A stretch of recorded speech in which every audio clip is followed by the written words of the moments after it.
रामपुर गांव में मोहन नाम का एक आलसी किसान अपनी पत्नी राधा के साथ रहता था। वह दिन भर सोता रहता था और घर का कोई काम नहीं करता था। खाना खाना और सो जाना ही उसकी दिनचर्या थी। वह काम न करने के बहाने बनाने में बड़ा माहिर था। एक दिन राधा ने मोहन से कहा कि घर में अनाज नहीं है, आप बाजार जाकर अनाज ले आओ। मोहन कहता है कि मैं कल ले आऊंगा, अभी बाहर जाना अपशकुन होगा क्योंकि मेरा राहुकाल चल रहा है। ये कहकर मोहन सो जाता है। अगली सुबह एक साधु महाराज मोहन के घर पर भिक्षा मांगने आते हैं।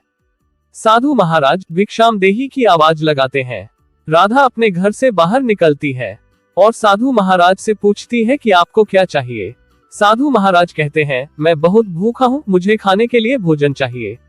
मोहन की पत्नी साधु महाराज से बात कर ही रही थी, तब तक मोहन जाग जाता है और घर के बाहर साधु महाराज के पास आ जाता है।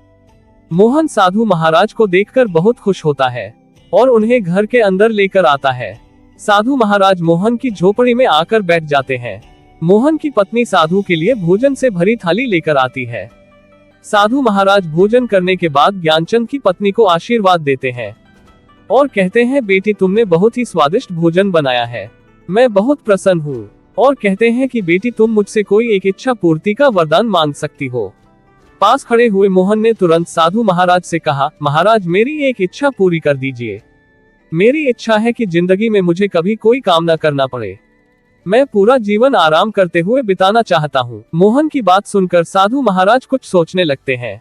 फिर मोहन से कहते हैं कि बेटा तुम ये क्या मांग रहे हो, तुम मनुष्य हो, मनुष्य को अपना जीवन जीने के लिए दैनिक कार्य करने ही पड़ते हैं। तुम्हारी यह इच्छा सृष्टि के नियम विरुद्ध है। मोहन ने कहा कि महाराज मेरी तो बस यही इच्छा है। साधु महाराज ने कहा कि बेटा यदि तुम्हारी यही इच्छा है तो हम तुम्हारी इच्छा अवश्य पूरी करेंगे। साधु महाराज अपनी झोली से एक दीपक निकालकर मोहन को देते हैं और कहते हैं कि यह जादुई दीपक है, तुम इस दीपक को हाथ में लेकर जिस काम की इच्छा व्यक्त करोगे, इस दीपक से एक जिन बाहर आएगा और वह तुम्हारा कहा हुआ हर काम पूरा करेगा। लेकिन एक बात याद रखना कि जिन को हमेशा किसी न किसी काम में लगा कर रखना। जिनके पास जब कोई काम नहीं होगा तो वह तुम्हें खा जाएगा। ये कहकर साधु महाराज चले जाते हैं। मोहन बहुत खुश हो जाता है। मोहन जादुई दीपक को हाथ में लेकर कहता है कि हे दीपक मेरी इच्छा है कि तुम बाजार से अनाज की बोरियां मंगवाओ। दीपक से एक जिन बाहर निकलता है और मोहन से कहता है, जो हुक्म मेरे आका। जिन बाजार जाकर अनाज की बोरियां लेकर आ जाता है और मोहन से कहता है कि अब मुझे और क्या काम करना है मेरे आका। मोहन जिन से कहता है कि खेत पर जाकर फसल में सिंचाई करके आओ। जिन जो हुक्म मेरे आका कहकर चला जाता है और थोड़ी ही देर में फसल की सिंचाई करके वापस आ जाता है। जिन राधा से कहता कि अब मुझे बहुत भूख लगी है, मेरे भोजन का प्रबंध करो। राधा जिन के लिए बहुत सारा भोजन लेकर आती है। जिन सारा भोजन चटकर जाता है। जिन मोहन से फिर काम मांगने लगता है और कहता है कि अब मुझे काम बताओ वरना मैं तुम्हें खा जाऊंगा।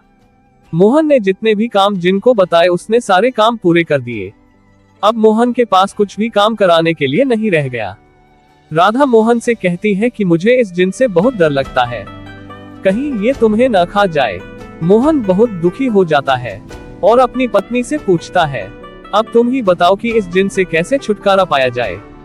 राधा मोहन से कहती है, पहले आप वादा करो कि अब अपने सारे कार्य खुद किया करोगे, तब मैं जिन से छुटकारा पाने का तरीका बताती हूँ। मोहन घर के सारे कार्य खुद करने का वादा अपनी पत्नी से करता है। राधा जिन से कहती है कि तुम छलनी लेकर नदी पर जाओ और वहां से छलनी में पानी भर कर ले आओ और यह ध्यान रखना कि छलनी पूरी पानी से भरी हुई ही लेकर आना। जिन जो हुक्म मेरे आका कहकर छलनी लेकर नदी की ओर चला जाता है। जिन छलनी को नदी के पानी से भरकर घर की ओर चल देता है, लेकिन छलनी से पानी नीचे से निकल जाता है और छलनी घर तक पहुंचने के पहले ही खाली हो जाती है। जिन बार बार नदी पर जाकर छलनी भरता, लेकिन छलनी से पानी उसके घर तक आने से पहले ही निकल जाता। जिन इसी काम में लगा रहा, लेकिन छलनी में पानी भरकर घर तक नहीं ला सका और न ही घर लौटकर वापस आया। इस तरह मोहन की पत्नी राधा की समझदारी से मोहन का उस जिन से पीछा छूट जाता है और वह अपने सारे कार्य खुद करने लगता है, जिससे उसके घर में सुख शांति आती है और उसकी आर्थिक स्थिति अच्छी हो जाती है। दोस्तों यदि वीडियो पसंद आया हो तो प्लीज वीडियो को लाइक करना न भूलें और चैनल को सब्सक्राइब कर लें। जिससे कि आने वाले वीडियो का नोटिफिकेशन आप तक सबसे पहले पहुंचे। इसी के साथ आप सभी लोगों को धन्यवाद करते हुए वीडियो को समाप्त करता हूं।